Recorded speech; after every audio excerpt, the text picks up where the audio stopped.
Hello everyone and अस्सलाम वालेकुम। आज मैं आपके लिए लाई हूँ कुछ ऐसे इंग्लिश अल्फाज जो बच्चों के लिए बहुत अहम है।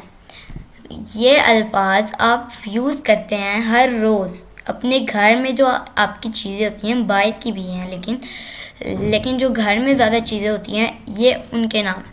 तो चलिए शुरू करते हैं। बच्चों के लिए 50 अहम इंग्लिश अल्फाज।